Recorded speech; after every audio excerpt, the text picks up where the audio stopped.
Bapak Ibu, kalau dulu saya sering ngomong kalau enggak mau saya ambil. Mungkin ada upgrade ya Pak Yu. Nggak usah saya ngambil, udah ikut sendiri.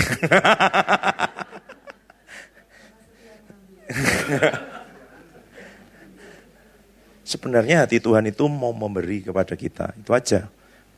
Hati Tuhan itu mau memberi kepada kita. Jadi Tuhan itu mau, hatinya mau memberi terus kepada kita. Itu. Jadi Tuhan itu nggak kepingin ngambil dari kita, itu ya. Hatinya enggak begitu. Hatinya itu mau kita mendapat lebih. Nah saya tadi dapat pengertian waktu saya mendoakan satu orang, saya enggak ingat siapa. Tapi kan Tuhan itu tidak terbatas, ya kan. Jadi dia enggak terbatas. Kita ambil berapapun masih ada lagi, masih ada lagi. Kita inginkan berapapun masih ada lagi, gitu loh. Cuman kadang kita sudah merasa cukup. Jadi kayak nih makan prasmanan, meja, buffet, segala macam ada. Mulai dari makanan pembuka sampai dessert, gitu ya. Tapi kita cuman ambil kentang 3 potong, ayam 2 potong, puding 1 potong, udah cukup. Ya sudah. Ini yang lain masih ada. Yang lain datang, kalau makan yang jasmani harus dibatasi, ya kan gitu. Tapi yang rohani itu makan terus, nggak apa-apa. Ambil lagi, tambah lagi. Karena Tuhan bilang begini, barang siapa yang haus dan lapar, terjemahan lama itu, dia akan dijamu oleh Tuhan. Jadi kalau dijamu, nggak mungkin terbatas, ya kan? Dijamu itu, wah, all you can eat lah, gitu. Jadi limitnya siapa? Diri kita. Karena yang dari Tuhan nggak terbatas, gitu loh. Itu yang menentukan. Dan ini bicara di dalam sikap hati. Waktu Bapak Ibu nunggu di situ, yang lain maju didoakan, jangan, oh belum giliran saya, bukan. Itu beberapa anak saya dulu duduk di paling depan begitu, terus dia lihat nih orang-orang lagi didoakan di depan gitu, tiba-tiba ada yang ngalir turun ke bawah. Jadi mungkin wadahnya itu segini, dituangi air 1 galon. Sisanya mengalir kemana-mana. Itu kalau Bapak Ibu hatinya di situ, duduk di situ terus ngomong, Tuhan, aku mau yang dari Tuhan. Jadi tidak tergantung nunggu sudah naik di sini. Waktu sambil menunggu, bahkan nanti orang lain, Bapak Ibu sudah maju di sini, sudah turun ke situ, tetap hatinya begitu, gitu loh. Karena dia dari Tuhan kok tidak. Ya memang ada yang khusus pasti ketika maju di sini gitu ya. Tapi itu dimulai dari sangat awal bahkan ya, ketika tadi datang, belum mulai itu semua itu, kehausan itu akan menarik sesuatu ke diri kita, akan attract sesuatu yang dari Tuhan itu, ya jenis bertemu jenis lah kira-kira begitu, ya kan? Kalau dia jenisnya enggak sama, dia enggak tertarik gitu loh. Kategorinya enggak sama, dia enggak tertarik itu. Orang yang senang ngomongin orang lain enggak akan senang kalau ketemu sama orang yang diajak ngomongin orang lain diam aja. Gitu. Enggak senang dia. Dia akan cari orang yang diajak ngomongin orang lain. Oh bener banget tuh, kamu belum tahu ya. Wah ada yang lebih parah nih gitu. Nah, gitu. Wow semangat dia terbakar ya kan. Itu. Orang yang senang ngomongin firman akan senang ketika ketemu orang ngomongin firman. Enggak mungkin. Saya ketemu ya banyak gitu. Ngobrol dengan Pak Yu, sudah lama enggak ngobrol gitu ya. Gitu. Tapi kalau ngobrol lama gitu. Gitu. Ngobrol, ngomong karena yang keluar itu adalah tanya lagi dari Tuhan, digali, ditanyain lagi. Jadi saya ajarin Bapak Ibu, hatinya ketika duduk di situ ngomong terus sama Tuhan. Tuhan, ajari aku ini sedang terjadi apa ya? Gitu. Tiba-tiba Pak Yu nanti ngomong, saya lihat ini. Ya saya itu ya belum lihat. Bukan enggak lihat itu, enggak itu kan tidak, saya belum. Saya percaya. Itu. Oh ya Tuhan, ini harus gimana? Harus gimana nih? Ada ini turun. Terus harus gimana Tuhan? Harus bagaimana? Itu loh, sikapnya. Jadi waktu di situ nanti waktu hadirat Tuhan kuat, penyembahan kuat, itu sikapnya seperti di hadapan Tuhan meskipun Bapak Ibu belum waktunya untuk maju didoakan atau sudah maju dan duduk lagi gitu. Jadi kalau presiden datang di sini, Bapak Ibu gimana? Pasti beda kan? Mungkin nggak lihat, yang lain yang langsung lihat itu Pak Samuel mesti, ini, ada ini gitu. Itu. Mau angkat kaki juga nggak berani karena dia lihat gitu ya. Itu. Tapi kalau kita nggak lihat dan kita menghormati, itu dihitung berbeda loh. Ya nggak? Loh kita nggak lihat, tapi kita menghormati. Cuman ngerasa-ngerasa aja. Atau mungkin nggak rasa sama sekali, tapi percaya. Ini Tuhan di sini, malaikatnya di sini dan semuanya. Itu, Bapak Ibu. Ini tentang sesuatu yang di dalam itu. Kita menghormati, menghargai sesuatu yang dari Tuhan. Tidak selalu kita pahami, tidak selalu kita ngerti itu ya. Itu. Mari kita baca dulu Matius 10, 41 sampai 42.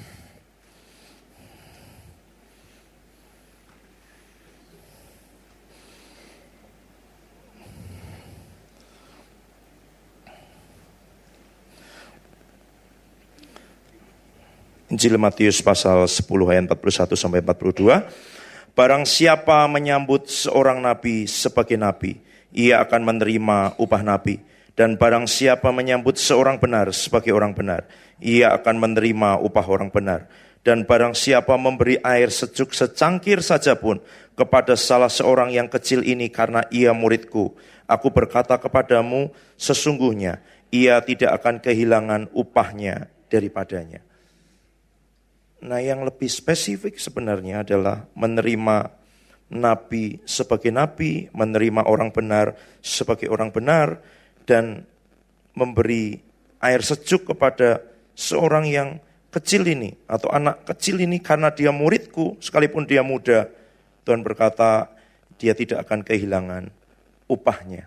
Jadi, menurut saya, yang lebih sulit itu menyambut nabi sebagai nabi. Nabi itu orang punya pengurapan Tuhan dalam dirinya. Orang ada roh Tuhan yang berbicara. Nabi itu juru bicara sebenarnya. Juru bicara Tuhan. Ya kan? Nabi itu orang yang menyampaikan yang dari Tuhan. Di dalam perjanjian baru memang semua orang punya roh Tuhan dalam dirinya. Tapi tidak semua orang punya jabatan nabi. Ada karunia-karunia kenabian. Bapak Ibu dapat penglihatan. Bapak Ibu dapat punya karunia nubuatan, Bapak Ibu dapat yang profetik lewat mimpi itu ya. Itu karunia kenabian, tapi belum tentu nabi. Nah, kalau Bapak Ibu ketemu nabi, ya percayalah sulit itu memahami nabi itu. Ngobrol itu saya ngomong A, dia C.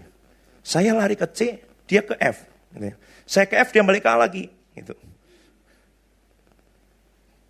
Berteman dengan nabi lebih sulit lagi. Ini saya berteman dengan dia bilang dia tidak punya teman lain. Saya datang ke rumahnya, saya datang ke kotanya, dia nggak mau ketemu. Sakit hati nggak? Dan dia bilang begini, teman saya.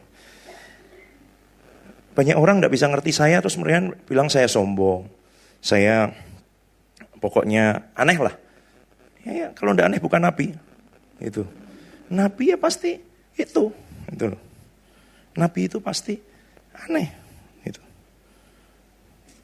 Makannya belalang, madu hutan, pakai baju kulit binatang. Nanti kalau Elia itu kan kostumnya kayak gitu ya Bapak Ibu ya. Terus Obadja itu, dia kan termasuk orang benar nih, menyembunyikan rombongan Nabi waktu di bawah penganiayaan Isabel. Satu kali dia ketemu Elia. Dan Elia bilang, aku mau ketemu Ahab. Terus dia bilang gini, wah Tuhanku beneran enggak? Karena tiba-tiba dia ngomong mau ketemu Ahab. Ahab ngomong dibuatkan janjian, dia dilarikan roh Tuhan kan. Obadja ngomong begitu. Dilarikan roh Tuhan ini loh. Ya kan?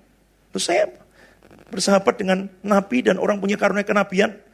Enggak pernah janjian tepat. Ada aja. Jam 9, tiba-tiba jam 11 bilang, wah saya lupa Pak. Gitu, ya. Yang lain lagi, saya ngundang pelayanan, khotbah, gitu. Nggak dijawab. Begitu Sabtu ngomong, saya harus keluar kota. Loh, harusnya ngomong dari kemarin-kemarin, ya kan? Gitu. Tapi begitu kita mengukur nabi dengan standar orang pada umumnya, nggak bisa. Kita nggak akan dapat berkatnya. Kok kamu nggak kayak gini? Dia nabi. Ngikutin roh Tuhan, bukan ngikutin kamu. Kalau ngikutin kamu, karyawan itu, ya kan? Karena dia nabi, dia ngikutin roh Tuhan, gitu. Dan dia menghargai Tuhan lebih daripada yang lain. Gitu loh. Nah itu penghargaan terhadap, firman Tuhan bilang begini, kalau kamu terima nabi sebagai nabi, artinya terima orang yang ada roh Tuhan dalam hidupnya, dan ngikutin Tuhan, dan bicara apa yang Tuhan mau, bukan apa yang, kalau gembala kan masih agak lain ya. Gembala itu membaca situasi. Oh ini jemaat lagi susah ini, gitu ya. Jemaat lagi susah. Dia kan bilang ya, ada penghiburan, sukacita dari Tuhan. Nah Bapak Ibu, keadaan memang sedang sulit gitu ya. Tapi Tuhan akan memampukan Bapak Ibu melewati itu semua. Gitu. Itu kalau gembala. Kalau Nabi dia tidak ngikutin perasaan, situasi, keadaan itu. Dia akan ngikutin surga sedang ngapain. Keadaan ekonomi sedang sulit, keadaan sedang berat, Bapak Ibu sedang ada persoalan. Tapi kalau surga bilang bergerak, pergi, tabur, korban, dia akan ngomong. Gak peduli kamu sakit hati, pergi, gak ada di sini lagi, gak peduli dia. Dia lebih peduli hatinya Tuhan. Makanya gak bisa pelayanan itu tanpa roh karunia jawatan kenabian. Dia hanya akan mencoba menyenangkan, mengikuti keadaan kebutuhan jemaat. Tapi dia gak bergerak dengan ngikutin surga sedang ngapain nih. Gitu ya. Nah masalahnya memang gak semua siap ngikutin surga sedang ngapain. Nah gembala nanti dielus-elus lagi, gak apa-apa ya. Gitu ya. Itu hati saya kayaknya, ayo terbang tinggi, lewatin badai. Saya diomongin sahabat saya, Roni, dalam kerajaan Allah tidak semua burung Raja Wali. Oh iya gitu ya. Ada bebek-bebek juga gitu ya. Yang terbangnya cuma 1-2 meter gitu. Kalau Raja Wali nyarinya badai terus. Badai, karena di mana ada badai, di situ dia tidak pakai kekuatannya sendiri gitu. Wah bebek nanti kalau di sana saya kepanggang nih ya. Itu 2 meter aja, 2 meter gitu. Iya. Tapi nggak apa-apa Bapak Ibu, kita perlu itu. Karena kalau enggak, kita akan dilus-elus terus itu ya. Saya dengar kemarin satu kesaksian baik dari satu anak baru masih semester 2. Nah ternyata saya baru tahu, saya belum dengar langsung nih, saya diceritain kakaknya. Cerita gini, waktu doa tiba-tiba Roh Kudus bicara. Selama ini kalau diajak doa bareng dia ngomongnya belum dapat apa-apa, belum dapat apa-apa. Nah tiba-tiba itu Roh Tuhan benar-benar ngomong. Dia ngomong begini, Roh Kudus tadi negur saya. Karena ternyata selama ini saya kalau dengar khotbah itu saya pilihin yang menghibur, yang menguatkan iman, yang nyaman di telinga saya, yang ngasih pengharapan. Jadi kalau ada pesan-pesan yang keras, lagu-lagu yang isinya penyerahan, lagu-lagu yang isinya korban, saya diam nggak nyanyi gitu ya. Khotbah-khotbah yang keras nggak saya ingat-ingat gitu.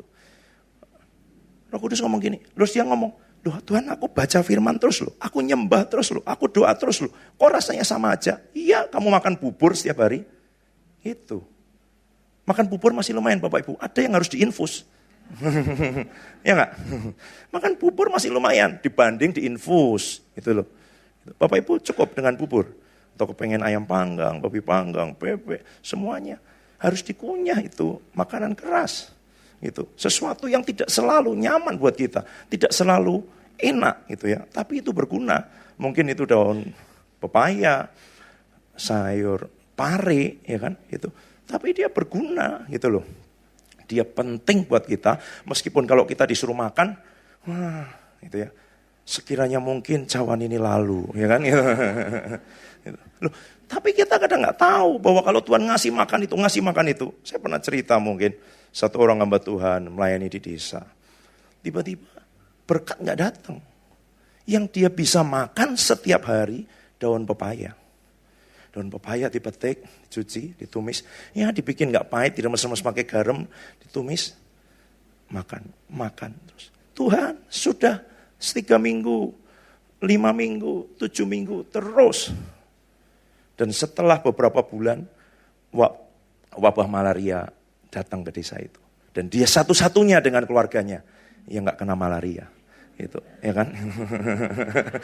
Makan daun pepaya selama 3 bulan, ya kan? Gitu. Iya, kita perlu yang dari Tuhan, yang nggak selalu nyaman buat telinga kita, yang tidak selalu mengenakkan, gitu ya. Yang nantang ini bukan nantang bukan cari penderitaan sendiri, nggak usah, gitu. Percayalah, salib akan datang dengan sendirinya, ya kan? Jangan dicari-cari, gitu. Pasti datang, gitu. Nah, persoalannya kita belajar nggak menghargai yang dari Tuhan, yang dari Roh Tuhan. Tadi di yang sesi pertama saya sampaikan, yang dari Tuhan datangnya tidak selalu bentuknya, caranya seperti yang kita mau, kita bayangkan, kita harapkan, kita suka gitu loh. Bentuknya nggak selalu, karena Roh Tuhan kreatif. Dan biasanya kalau kita sudah menduga, dia ganti sama yang lain. Gitu. Dia nggak mau tuh kalah sama kita gitu ya. Oh nanti ini pasti begini, enggak gitu ya. Kita pasti. Itu tadi saya ngomong tentang Naaman. Naaman ngomong gini, harusnya tuh ya, Nabi itu keluar ya kan, ngomong sama aku, tangannya digerak-gerakkan, terus gitu. Kok enggak? Nyuruh orang lain, nyuruh berendam di sungai Yordan. Emang nggak ada sungai lain? Dia ngomong gitu. Nah kayak gitu loh. Kita pengen Tuhan, bicara di hidupku, bicara di hidupku, bicara di hidupku. Kalau dia bicara, mau ikuti enggak? Itu persoalannya. Banyak orang ngomong Tuhan, bicara di hidupku, bicara di hidupku. Gitu. Karena kalau Tuhan bicara, nah seringkali itu memang beda dengan pikiran kita. Beda sekali dengan pikiran kita. Itu. Jadi kita ngomong, bicara Tuhan di hidupku, bicara di hidupku. Gitu. Jadi, nabi, kenabian, pengurapan yang ada di dalam diri seseorang, terutama kalau itu nabi. Maksud saya nggak ngomong khusus tentang nabi. Saya ngomong tentang Roh Tuhan, ya kan. Kalau dalam perjanjian lama hanya nabi, raja dan imam. Terutama nabi itu memang profetik. Yesaya, Yeskiel, Yeremia, aneh-aneh lah. Suruh berbaring begini, makan dibakar di atas kotoran sapi, sama kotoran manusia, dia tawar, berbaring ke sini, berbaring ke sana, dan semuanya. Itu. Kalau kita lihat itu, kita ngomong aneh nggak? Aneh. Gitu. Pastilah, kita enggak akan.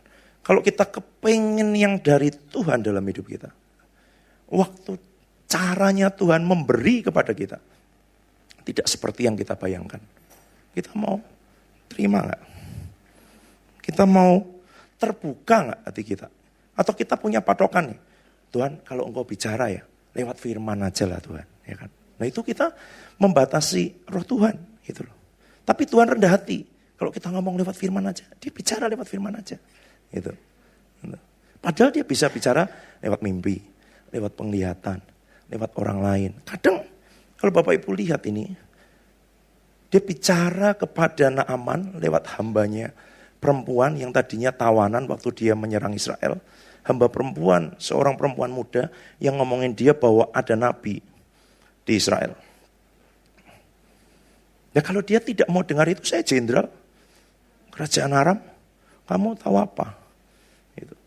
Dia tidak akan dapat kesembuhan loh dalam hidupnya. Dia tidak akan dapat blessing itu dalam hidupnya. Waktu dia tidak merendahkan dirinya untuk bisa diomongin sama anak buahnya. Loh Tuanku, kalau disuruh yang sulit kan pasti mau toh. Disuruh yang gampang kenapa nggak mau? Gitu. Nah kayak gitu loh. Ini hati yang sederhana dan terbuka. Ya Tuhan, engkau bebas kerja dengan caramu. Engkau bebas bergerak dengan caramu. Engkau leluasa Tuhan.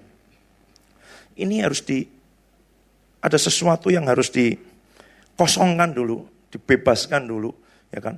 Dari pengalaman-pengalaman yang sebelumnya, dari cerita-cerita yang pernah kita tahu, gitu. Dan kita terbuka terhadap cara Tuhan bicara, cara Tuhan menyatakan diri, cara Tuhan memperkenalkan diri. Nah Bapak Ibu kalau pernah dengar satu kegerakan yang namanya Toronto Blessing. Itu kalau orang Kristen lihat orang nangis-nangis, pasti dia pikir bertobat. Tapi waktu lihat orang tertawa-tertawa, semua bilang sesat. Gitu. Iya kan? Gitu. Loh. Ini terjadi gitu dan kontroversi gitu. Karena dia pikir kalau Tuhan melawat pasti menangis gitu. Terus ada yang bilang, kalau tersungkurnya ke depan, wah itu bertobat. Kalau ke belakang, masa Roh Tuhan begitu? Loh, suka-sukanya kalau dia mau ke samping, kenapa? Gitu loh. Gitu.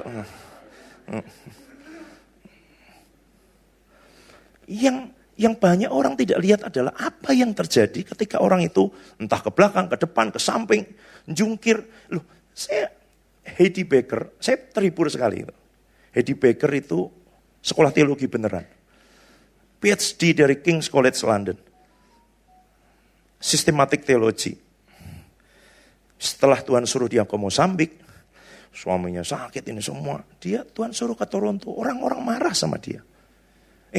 South Africa itu dekat sama Mozambik. Fasilitas kesehatan 11-12 sama Kanada. Ngapain kamu jauh-jauh ke sana? Loh, dia gak mau berobat ke Toronto. Roh Tuhan bilang, aku mau menyegarkan kamu, aku mau pergi ke Toronto. Wah, semua orang udah nyari, kamu bisa mati di perjalanan, kondisi fisikmu kayak gini. Tapi dia nurut Tuhan, dia pergi ke sana. Bapak Ibu tahu apa yang terjadi di Toronto? Jungkir dia 10 hari itu kepala di bawah, kaki di atas. Ya, dilawat Tuhan gitu. Jalan sendiri tidak bisa, harus dibopong orang lain. Bawa ke kamar, tidurkan, besok dibawa ke tempat kebaktian lagi, kayak gitu. Kayak orang mabuk, 10 hari. Dan dia bilang, itu 10 hari yang buat saya jauh lebih berharga daripada 10 tahun saya sekolah teologi. Nah, tolong jangan ngambil keputusan yang salah. Oh, enggak usah sekolah teologi 10 tahun gitu.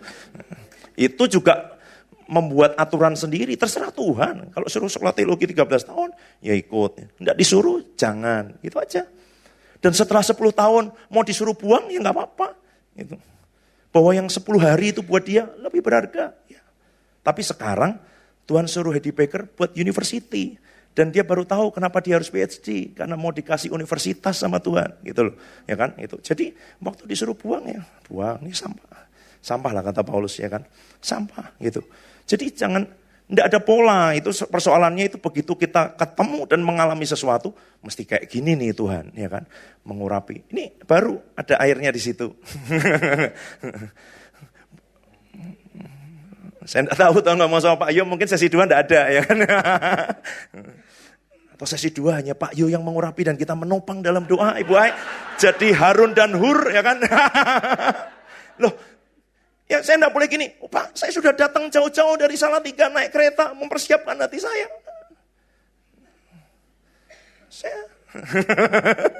Saya akan bersuka cita. Yes Tuhan. Loh, waktu saya datang pertama dulu, enggak diomongi kalau ngurapi ya Bapak Ibu. Katanya khotbah. Sampai di sini Tuhan suruh Bapak ikut ngurapi. Loh gimana? Gitu. Tapi ya, gimana? Itu loh, hati yang terbuka gitu loh. Oke Tuhan, caranya enggak selalu sama gitu loh. Caranya, manifestasinya enggak seperti yang kita bayangkan. Ini saya doain anak, ngomong gini dengan istri saya waktu itu mahasiswa baru. Wah saya ini seperti... Pokoknya ikatan ini semua, pernah berguru begini, pergi ke kuburan, pergi kemana-kemana, tolong saya didoakan. Dia datangin saya, ayo kita doakan, dia ngomong gini-gini. Oke, dalam aku ikat, aku lepaskan semua ikatan yang berhubungan dan semua. Berdiri aja gini. Loh, kok gak ada manifestasinya ya? Enggak lepas teriak, enggak ada. Terus ditanya, gimana? Wah, saya ada rantai besar yang selama ini ikat saya, lepas. Oh, tapi biasa aja tuh. Enggak terus, ya enggak tentu, maksudnya gitu loh. Maksudnya jangan, bukan itu, tapi di hati ini tanya terus. Itu yang membedakan gitu. Tadi ada beberapa yang dimarahin gitu ya. Saya itu sebenarnya hati ini tanya terus. Ini kan kalau tadi nih Bapak Ibu ya, boleh lewat sini, boleh lewat sini. Ternyata enggak banyak yang lewat sini karena dari pengalaman yang lalu kalau lewat sini dimarahi. Nah, ya kan? Tadi ada yang bilang, dulu kalau lewat sini Pak Yo marah. Loh, dia pikir itu Pak Yo marah, padahal disuruh Tuhan marahi. Loh, kayak gitu loh. Sulit kan? Itu. Percaya kalau Bapak Ibu hari-hari biasa, Pak Yo enggak akan marah. Ya kan? Itu bukan. Nah, kadang kita nggak ngerti yang kayak gitu. Karena waktu sambil nunggu di situ, kita di hati ini nggak ngomong terus, Tuhan, kau mau gimana? Ngomong gimana? Ini saya ajarin Bapak Ibu. Di hati ini ngomong terus di situ. Tuhan, aku harus bagaimana? Bapak Ibu di situ sendiri mungkin bisa berlutut, berdiri, ngangkat tangan. Itu karena di hati ngomong terus sama Tuhan. Tuhan, kau pengen responku bagaimana? Sikapku bagaimana? Hatiku bagaimana selama menunggu? Tuhan, harus bagaimana? Kemarin itu waktu KKR, tiba-tiba saya ini PIC ngurusin mulai dari kamar mandi, security, parkir, hospitality pembicara, peserta, usher, semuanya, tim PAW saya yang briefing. Yang dipanggil maju didoakan orang lain. Dapat pesan Tuhan. Gimana menurut Bapak Ibu? Enggak apa-apa. Waktu orang lain didoakan, saya berlutut. Orang lain dipanggil ke depan, ya kan? Saya di situ saya berlutut lah. Kalau ada yang dia enggak terima Tuhan, ngalir ke sini ya. Gitu aja. Hatinya enggak apa-apa gitu. Saya terus di hati gini loh Tuhan dia butuh didoakan di situ supaya ada peneguhan. Saya sudah banyak ya kan. Tapi kalau sampai dia enggak mau, saya juga masih mau gitu. Gitu. Ini kok bukan saya Tuhan? Ya terserah Tuhan lah. Saya juga sambil di hati Tuhan, bicara ke hambamu itu, ngasih peneguhan buat aku juga. Aku di sini nih Tuhan. Saya enggak menarik perhatian hamba Tuhan itu, jangan. Saya menarik perhatian Tuhan. Tuhan, ngomong lewat hambamu ini Tuhan. Ngomong, kan dia bisa ngomong. Doakan dia. Lihat matamu sebelah kanan kan, iya kan? Ternyata enggak tuh. Enggak apa-apa. Dia enggak mendoakan saya berlutut di situ. Saya berlutut gini, Tuhan. Dia sampai enggak nangkep, aku mau Tuhan. Pengurapan pertama, SPS 2022. Saya udah lari duluan, ada yang motong jalan saya mendahului. Wah, saya bilang, bukan Pak Samuel Ang. Waktu itu belum mengerti Pak Samuel Ang. Bapak Ibu tahu, setelah dia maju didoakan Pak Yu, saya tersungkur di situ ya. Jangan sama, saya bukan orang pertama, tapi saya lebih rendah dari dia gitu ya. Semua air mengalir ke tempat yang rendah Bapak Ibu gitu ya. Itu hati kayak gitu, nggak apa-apa. Loh, beneran loh. Itu hati mengingini itu ya. Tadi istri saya cerita, katanya Pak Ayub bilang, gitu. Suamimu itu enggak tahu, dia jalan gitu aja, gitu. Ya, enggak tahu aja, mengalir apalagi tahu. Tapi itu hati ya Bapak Ibu. Jadi ini bukan tentang, ya baik kalau kita ngerti, lihat gitu loh. Tapi hati ini mengingini enggak. Yang dari Tuhan itu kan enggak kelihatan ya kan. Apa coba semua yang dikatakan itu. Kalau diberi karunia penglihatan, wah lihat nih, ada nih. Turun ini semua senjata, wah perlengkapan, coba gitu. Kalau enggak, ini Tuhan aku mau Tuhan, yang dari Engkau Tuhan. Aku belum ngerti Tuhan, kasih pengertian. Aku belum lihat Tuhan, jelaskan, ajari aku. Pokoknya hatinya mau itu nanti attract gitu. Jadi yang Bapak Ibu harapkan bukan orangnya itu, tapi bahwa atas diri orang itu ada roh Tuhan yang kerja. Nah orang sering salah, menarik perhatian manusia gitu loh. Terus dia kecewa gitu. Jangan, hatinya ke Tuhan, Tuhan aku mau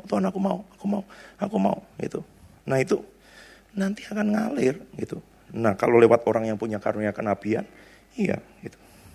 Nanti terus orang itu punya karunia kenabian, waktu doain Bapak Ibu, sampai di situ cuman muncul 2-3 kalimat itu. 2-3 kata, terus Bapak Ibu kecewa. Saya udah jauh-jauh ke sini loh nih. Dari pagi sebenarnya, ikut doa ini. Kok yang dia baru datang didoakan seperti itu. Terserah Tuhan. Gitu. Tapi kalau hatimu mau, orang itu didoakan panjang lebar janjinya itu, dia nggak itu, bisa pindah ke hidupmu. Gitu. Bisa. Gitu. Pokoknya gitu. Yang kita kejar bukan manusia. Tapi yang tadi pagi saya sampaikan, ngalirnya lewat manusia. Kenapa kok terima nabi sebagai nabi itu dapat upah nabi? Karena terima nabi itu sulit. Benar.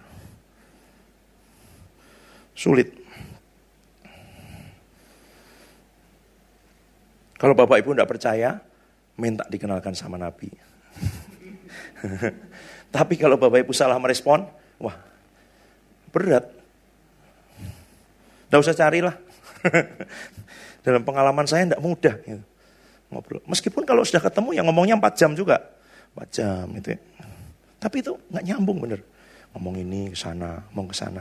Gimana coba? Saya di hati ngomong gini, ajari aku Tuhan. Ajari aku bicara, kasih pengertian gitu. Saya enggak mikir, kok dia ngomong nggak nyambung, kok ngomong gini, tanya gini. Nggak. Dulu saya pernah begitu. Saya ketemu sama satu hamba Tuhan. Saya cerita sama istri saya. Lu ajaib loh. Kami pelayanan di gereja yang sama. Hamba Tuhan ini pelayanan kesembuhan dan kelepasan. Ibadah kesembuhan kelepasan setiap tengah minggu yang datang 1.000 orang. Gitu. Istri saya sering diundang, sering diminta worship leader, khotbah di situ. Nah saya ini pernah datang 1 kali dengan maksud mau penelitian, bukan mau mencari urapan waktu itu Pak. Doa pengurapan. Semua timnya bawa minyak, saya dilewati. Gimana coba? Terus saya wawancara dalam rangka penelitian mau nulis disertasi waktu itu tentang kesembuhan. Saya ajak ngomong, saya nggak nyambung. Saya tanya ini, jawabannya apa? Saya tanya ini, nggak bisa diwawancara nih orang. Penelitian susah dong, ya kan? Karena pakai sini. Nah sekarang saya beberapa waktu yang lalu tengah-tengah pandemi tiba-tiba istri saya ingat, sayang, om ini gimana ya keadaannya? Wah aku punya nomornya. Gitu. Saya WA lah. Beliau langsung dikasih waktu untuk ketemu. Kami ketemu langsung. Wah ini kita nggak tahu berapa lama lagi dia masih hidup, ya kan? Selama dia hidup, mari kita datang. Dan ternyata datang, tetap gak nyambung kayak dulu. Pokoknya ngomong apa, jawabannya lain gitu. Tapi di hati saya, Tuhan aku mau semua. Oh dia cerita sendiri. Saya tanya, gimana om keadaan ini? Oh cerita 20 tahun yang lalu, cerita gini, terserah dia gitu. Nah kalau kita ngerti bahwa orang itu bergerak dengan roh Tuhan, saya memilih begini, oh Tuhan sedang nyuruh dia bicara itu. Yang esensi adalah apa yang Tuhan suruh dia bicara. Bukan apa yang saya pengen dengar. Bukan apa yang saya pengen tahu. Ya kan? Bapak Ibu maju ke sini datang dengan pengharapan. Datang ingin terima urapan. Tadi dikasih tahu Pak Ayo orang ini punya banyak. Kalau kamu mau gitu. Sampai di sini ditegur. Kok gak dapat impartasi? Kok malah dimarahin? Gitu. Kok malah disuruh bertobat? Gitu. Ya kan? Kecewa. Ya kan? Karena punya ekspektasi bahwa terima kuasa, terus senjata, jubah, apa gitu ya, gitu. Karunia. Ternyata sampai sini. Lebih banyak waktu baca firman Ibu. Tahu gini saya online aja, nggak usah datang jauh-jauh ke sini, ya kan? Gitu. Terus nanti udah nunggu di sini lama, yang online didoain lebih dahsyat. Itu nggak apa-apa. Loh, diomonginnya itu tentang sesuatu yang disuruh bertobat, disuruh menjaga hati dan semuanya. Begitu hatinya benar, yang mengalir bisa jadi lebih banyak daripada kepada yang Tuhan memberi ini gitu. Gitu. Ini tentang di dalam ini loh. Saya pernah cerita nggak Bapak Ibu? Pak Yo mungkin lupa. Pelayanan ke Magelang, KKR kesembuhan di gereja. Satu gereja saya lihat ibu-ibu, pas orangnya kuat sekali. Wah Tuhan, ini kayaknya pilarnya nih gereja ini. Gitu ya. Saya datang selesai kebaktian, Ibu, boleh enggak Ibu doakan saya? Oh dia punya kerendahan hati, menaruh dirinya di bawah otoritas. Pak, saya jemaat biasa di sini. Ada gembala, kalau Bapak minta didoakan, minta gembala saya mendoakan. Loh, yang punya urapan Ibu, saya enggak ngomong gitu dalam hati saya. Yang punya urapan Ibu, itu minta urapan. Gitu. Kalau Bapak mau didoakan ya berarti ke rumah saya aja, jangan di sini Pak. Oh rumah Ibu di mana? Gitu. Terus, Pak Yo, saya lupa makan atau apa janjian. Saya cari rumah Ibu itu. Datang ke rumahnya. Minta didoakan. Gitu. Oke, setelah ngobrol-ngobrol sebentar, saya berlutut di depan ibu-ibu biasa, bukan pengurus gereja, bukan siapa-siapa. Seorang buruh pabrik biasa. Bapak Ibu tahu, saya didoakan apa? Ikuti saya ya Pak. Ya. Tuhan Yesus, aku buka hatiku. Aku terima Engkau jadi Tuhan dan Juru Selamat dalam hidupku. Saya sekolah teologi 10 tahun sudah jadi pendeta. Tiap hari nuntun nantang orang terima Tuhan Yesus, mahasiswa baru, doakan pelepasan, disuruh bertobat lagi terima Tuhan Yesus. Saya udah berlutut gini.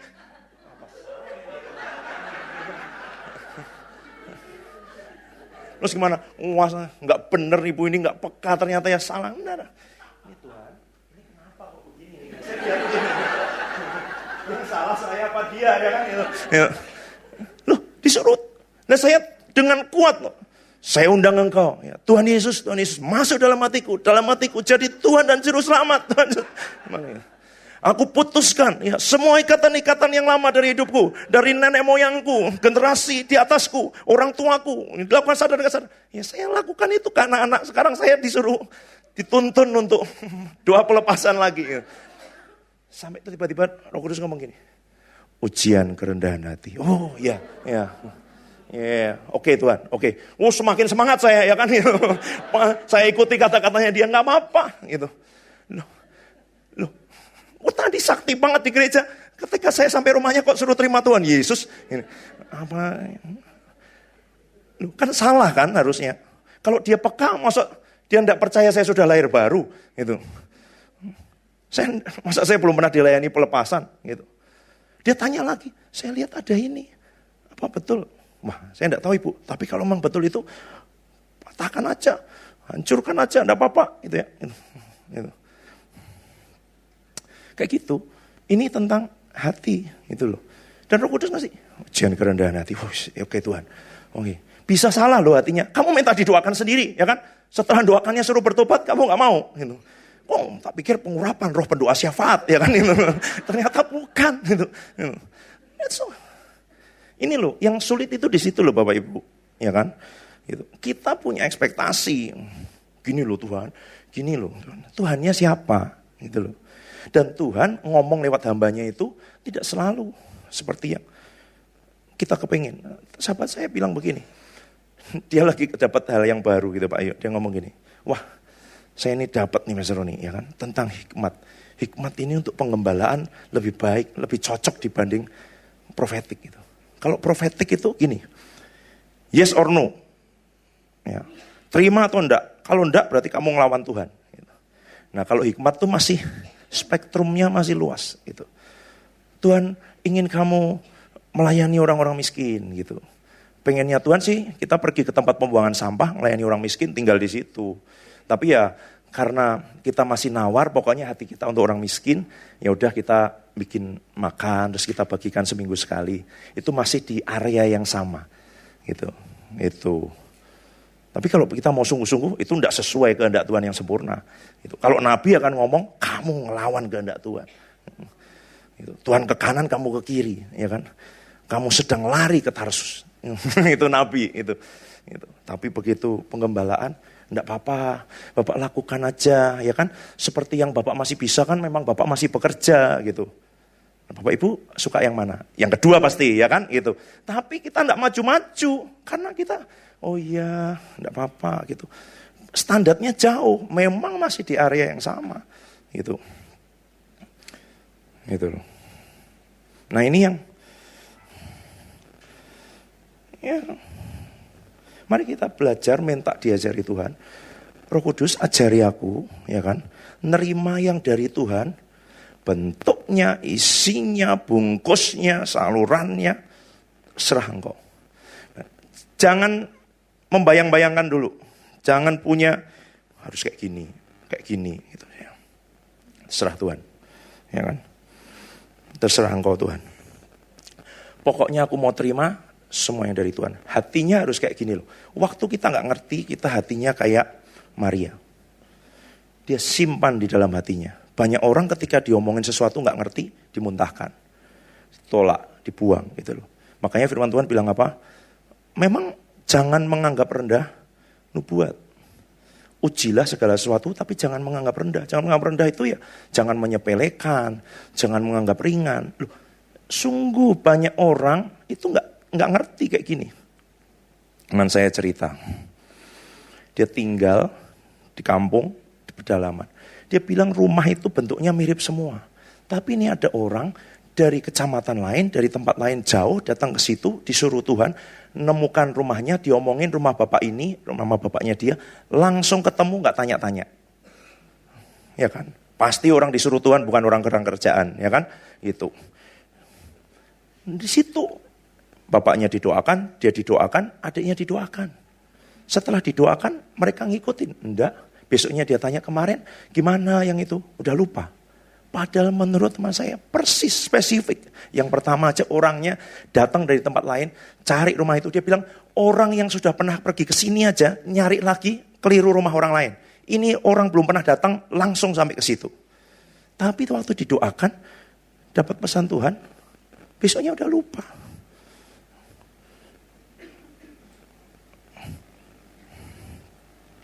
Dan seringkali kita menyangka bahwa setelah didoakan begini, langsung jadi nanti sore, nanti malam, besok pagi, minggu depan. Kadang-kadang 9 tahun lagi. Kadang-kadang. Maksudnya itu butuh pengharapan, butuh menguatkan kepercayaan, butuh memperkatakan lagi. Punya catatan, catat itu ya. Tapi jangan fokus kepada catatan, rekamannya, bukan, hatinya ini loh lebih penting. Gitu. Kalau bisa nanti selesai turun, catat lagi dengan itu semua apa yang disampaikan, dibagikan.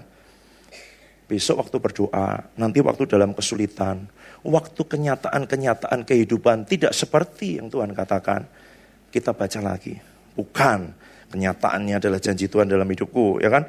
Ini janji Tuhan, aku mau mempercayai ini dibanding yang aku lihat dengan mataku, yang aku dengar dengan telingaku, yang muncul di pikiranku. Aku akan memilih untuk mempercayai apa yang Tuhan katakan dalam kehidupanku, ya kan?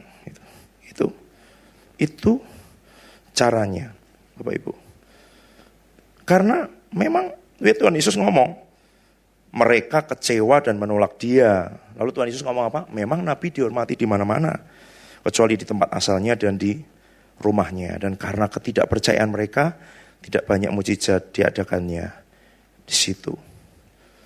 Upah Nabi apa? Bersukacita dan bergembiralah karena upahmu besar di surga.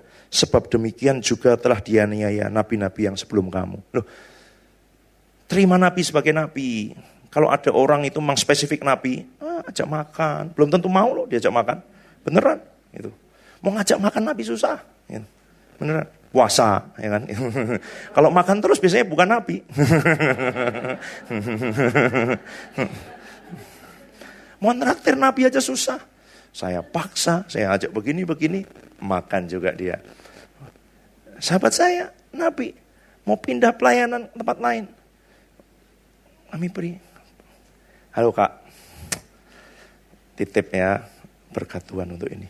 Wah, Bapak ini kok gini, gak mau gini-gini. Kak, tolonglah, gitu ya. Itu. Ini bukan untuk kakak, percayalah. Gitu. Tanya sama Tuhan ini buat siapa, ya kan? Pokoknya terima dulu aja. Harus dipaksa, gitu ya. Paksa, terima. Itu. Kenapa? Ya, itu. Kami nggak bodoh lah, gitu ya. Maksudnya gini, ya kamu itu saya titipkan ke kamu bisa dikerjakan banyak hal, gitu. Kayak gitu. Gitu. Karena dia pasti akan nanya ke Tuhan ini buat apa, buat siapa, kemana. Kayak gitu Bapak Ibu. Ini belajar, gitu loh. Ngikutin roh Tuhan. Nah kalau kita tidak belajar di dalam ini ngikutin roh Tuhan. Waktu ada orang bergerak dengan roh Tuhan, mulut kita nyinyir. Ya kan? Kok gini aneh. Memang aneh, percayalah. Gitu. Tapi kalau kita ngikutin roh Tuhan, mungkin Tuhan tidak suruh kita ngikutin persis seperti itu. Tapi kita nangkep bahwa yang menggerakkan dia untuk melakukan itu, roh Tuhan yang sama. Gitu loh. Roh Tuhan tidak menyuruh kita melakukan seperti itu. Tapi kita bisa ngerti bahwa dia sedang bergerak dengan roh Tuhan, gitu. Dan mulut kita tidak akan terburu-buru mengeluarkan penghakiman, tuduhan, apapun, gitu ya. Karena bisa jadi nanti kita salah di hadapan Tuhan, wong dia sedang ngikutin roh Tuhan, gitu. Kenapa tidak berkati pelayanannya? Kalau kita tidak mau berkati, doakanlah, gitu. Itu sih, itu cara paling gampang menjaga hati, cara paling gampang menjaga yang di dalam itu. Kadang kita nggak ngerti nih, kok kayak gini ya? Gitu ya. Kok kayak gini ya? Nah, waktu kita belum ngerti itu, saya sedang ngajari nih anak-anak saya tentang satu pelayanan yang sedang banyak dibicarakan banyak orang. Saya ingat apa yang terjadi tahun 90-an dan saya ngomong sama mereka, kalau ada orang ngomongin kamu, hamba Tuhan ini dan pelayanan ini, jangan mau ikut komentar. Kalau dia lebih senior dari kamu, pemimpinmu, kamu pura-pura bodoh aja. Gitu. Gimana? Diajak ngomong ya pura-pura nggak ngerti. Gitu ya. Nanti orang itu patah semangat pasti. Gitu. Ya. Dia ngerasani orang, kalau kita nggak ikut, wah gini, pasti dia berhenti sendiri. Udah, itu ya. Tapi kalau orang itu masih kamu bisa kasih tahu, nggak perlu gitulah, kita nggak tahu siapa dia itu, ngomonglah. Tapi kalau enggak, ya sudah. Gitu. Diam aja, tidak usah ikut-ikut. Kenapa? Karena kita tidak tahu assignment Tuhan atas hidupnya, gitu loh. Kita tidak tahu penugasan Tuhan atas hidup orang itu apa, gitu loh. Gitu. Yang ditugaskan Tuhan ke dia mungkin beda dengan yang ditugaskan kita. Lalu kita nilai dengan penugasan Tuhan dalam diri kita, gitu. Saya gitu. Saya menarik ini, hati ini gini kemarin nih, sama Tuhan yang datang itu. Tim PAW-nya telepon saya, ngomong gini, ujian ini berapa menit ya? Saya bilang saya dikasih tahu panitia 35 menit. Oke, half-half kata dia. Dalam hati saya enak aja. Gitu. Kamu datang dari Amerika ya kamu ikut lah. Gitu. Saya bilang gini, kamu nyanyi bahasa Indonesia? Saya nanya gitu. Enggak, cuman bahasa Inggris. Ya, gitu. Ini yang datang ini mbah-mbah. Gitu ya. Orang-orang tua dari Gunung Merbabu. Kamu nyanyi bahasa Inggris, kamu mau konser di situ. Saya bilang gitu. Oh gini-gini, oke lah kalau gitu kami 2 lagu. Nah itu cocok, saya bilang gitu ya. Gitu. Ternyata setelah maju, ya mereka ya tetap 4 lagu. Tapi jatah kami timnya 25 menit. Wah cuman powerful. Saya yakin mbah-mbah itu gak ngerti karena saya sudah ngomong pesen. Tolong dikasih terjemahannya. Gak dikasih terjemahannya. Saya bilang, saya aja gak ngerti. Sama dengan warga lereng Gunung Merbabu pada umumnya. Gitu. Lagu ini baru saya dengar di situ. Apalagi mbah-mbah ini pasti gak pernah dengar. Ya kan? Tapi kuasa Tuhan kerja, ngalir. Bukan lagu penyembahan. Lagu cepat. Main drumnya, beatnya kencang. Gini. Roh Tuhan kerja. Kuat sekali ya hadirat Tuhan. Anak yang gak pernah berdoa, gak peka, gak itu. Langsung bisa ngomong sama temannya. Atmosfernya langsung berubah ya. Loh, bahasanya langsung ngerti, atmosfernya berubah. Gak pernah dapat penglihatan, gak pernah ikut doa-doa, puasa, gak pernah. Itu. Loh. Gimana? Terserah Tuhan. Gitu. Hatinya gimana? Sudah saya kasih tahu kok ngeyel. Ya kan? Nah, Tuhan, gimana ini cara kerja pengurapan ini? Ini di hati saya ini. Gimana cara kerjanya pengurapan ini? Kok kayak gini ya Tuhan ya? Ini gimana ini? Kok kerja gimana? Ini di hati nanya gini terus nih. Di hati gimana nih? Oh kok dia gini ya Tuhan ya? Kok dia gini ya? Oh gimana ini? Gimana? Gimana ini? Tanya terus. Beda itu. Roh Tuhan yang sama enggak? Sama. Gitu. Tapi dia kerja lewat hidup orang ini, lewat hidup orang itu beda. Gitu loh. Dan itu hati kita terbuka, bukan melihat, ngamatin, bandingkan, bukan. Tanya, Tuhan, ajari aku ini kok gini ya? Kok beda ya? Kok beda? Tapi kalau dari roh Tuhan yang sama, di KKR hari kedua itu, tim PAW-nya naik, di sini ngomong gini, dia nggak khotbah nih nanti, langsung gitu ya, menurut khotbah turun dan gini semua. Bener, tim PAW-nya biasanya 4 lagu, baru 1 lagu, pendetanya naik, langsung ngomong sebentar, altar call. Dia diomongi roh Tuhan yang sama nggak? Ya kan? Itu. Kenapa kok saya tahu bukan saya tebak itu? Yang ngomong roh Tuhan yang nyuruh dia untuk nggak usah khotbah itu, ngomong juga di hati saya, nanti nggak gini nih. Lihatin gitu. Switch dia, geser. Oh iya. Hari pertama juga gitu. Tadinya khotbahnya Pak Yo tentang mujizat. Titik tertentu saya ngerti, dia langsung khotbah pertobatan. Ini pasti roh Tuhan ngomong nih. Saya udah belajar mengenali gitu ya. Oh switch nih dia, pasti roh Tuhan ngomong nih. Khotbah pertama tentang janda yang suruh minta bejana, selama bejana itu dia ngomong tentang bejana, tiba-tiba switch gitu. Altar call-nya bukan kesembuhan, no. Pertobatan, no. Gitu. Nggak di altar call lagi sambil didoakan itu, sambil kesembuhan mujizat terjadi. Ya terserah roh Tuhan. Gitu. Pengalaman pribadi sebelum lebaran, saya belum cerita sama Pak Yu. Setelah ikut mengurapi SPS, ini ke-7 ya Pak Yu. Berarti saya 5 kali sebelumnya. Ya kan angkatan pertama Pak Yu sendiri 5 kali. Sebelum lebaran saya ngajar di satu sekolah misi 5 hari. Hari keempat itu yang Tuhan kasih di saya Q&A, tanya jawab 2 sesi. Jadi menurut Bapak Ibu, kesembuhan, mujizat, pertobatan terjadi setelah kita khotbah berapi-api. Q&A, setelah tanya jawab, sesi kedua, ada seorang ibu yang tadinya udah berbaring di kamar peserta sekolah itu. Badannya gak karuan, dia gak mau ikut sesi 2. Roh Kudus ngomong, ikut, masuk. Begitu dia masuk sesi, tanya jawab, sembuh. Terserah Tuhan, kalau dia nyuruh tanya jawab, jangan KKR. Gitu loh, gitu aja. Gitu. Sembuh. Gitu. Setelah selesai sesi, saya berdoa sebentar, mematahkan kutuk apa-apa, saya serahkan ke saya berdoa, jadi altar call. Wah, dilawat Tuhan, kita doakan satu-satu dengan gitu. Setelah sesi, tanya jawab.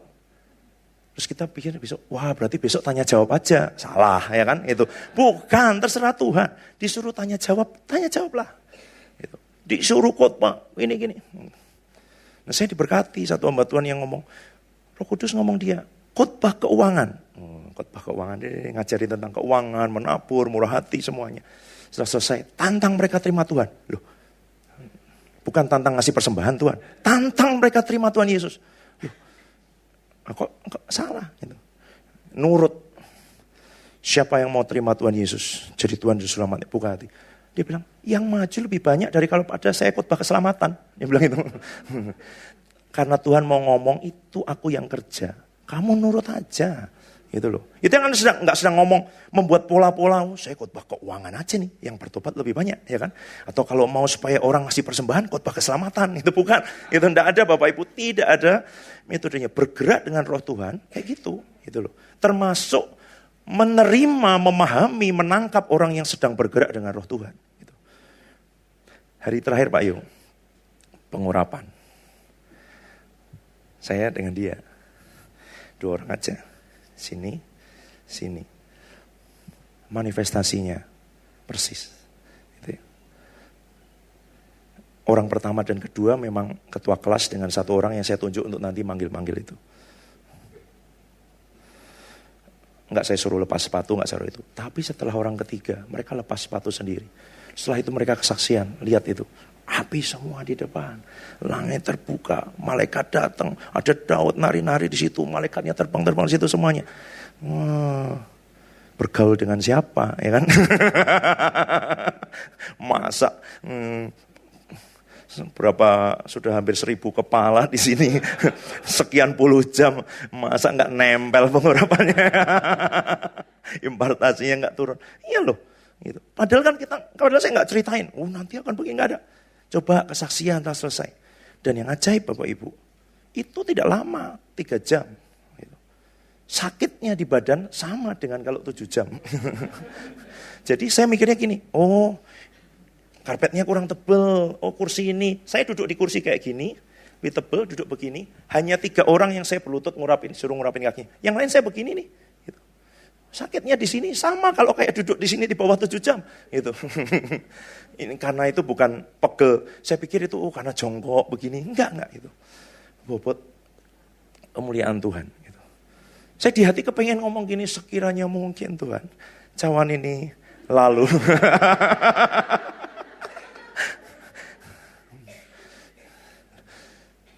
Istri saya, dia bilang, saya baru pertama kali ngurapi. Wah, luar biasa Tuhan.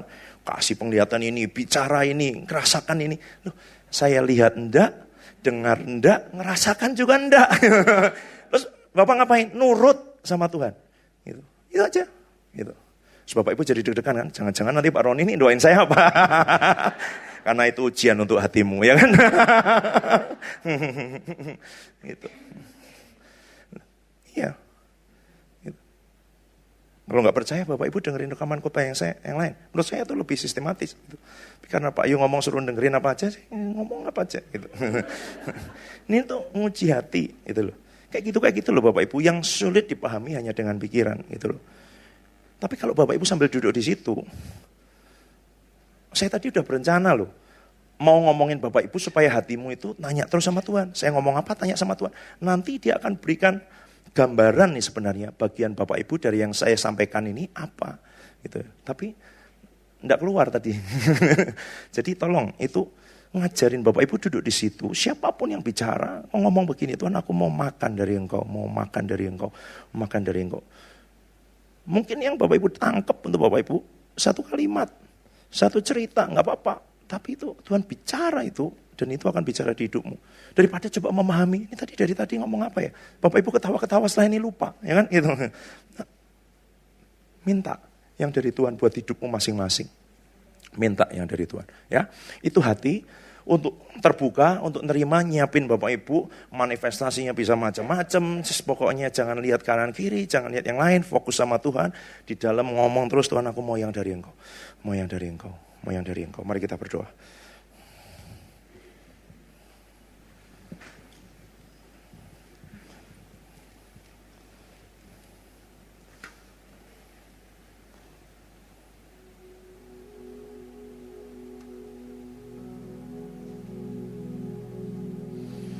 Kami menghadapkan hati kami kepadamu Tuhan. Kami menghadapkan hati kami kepadamu. Ajari kami menghargai roh-Mu, menghargai caramu bekerja, menghargai pengurapan yang keluar, yang adalah pribadimu sendiri, yang kau nyatakan lewat hamba-hambamu. Supaya mata kami bukan memandang kepada manusia, tapi kami juga belajar menghargai saluran-saluran yang Tuhan beri dan Tuhan pakai untuk menyalurkan dan membagikan yang dari Tuhan buat setiap kami. Agar kami punya hati terbuka dan hati yang terus berkomunikasi, ngomong, tanya sama Tuhan di hati kami. Tuhan, ajari, didik hati kami Tuhan. Ubah cara kami melihat. Kami mau menanggalkan semua yang lama, pengalaman-pengalaman apapun yang tidak mau membatasi Tuhan dengan setiap pengalaman-pengalaman yang pernah kami punya. Membuka hati kami selebar-lebarnya untuk roh Tuhan kerja, untuk roh Tuhan mengerjakan hidup kami. Ajari kami cara kami bersikap, cara kami bertindak. Waktu kami tidak lihat yang sama, waktu kami tidak merasakan yang sama, di hati kami tetap mau, kalau itu dari Engkau Tuhan, aku mau di hidupku. Aku mau semua yang dari Engkau buat hidupku.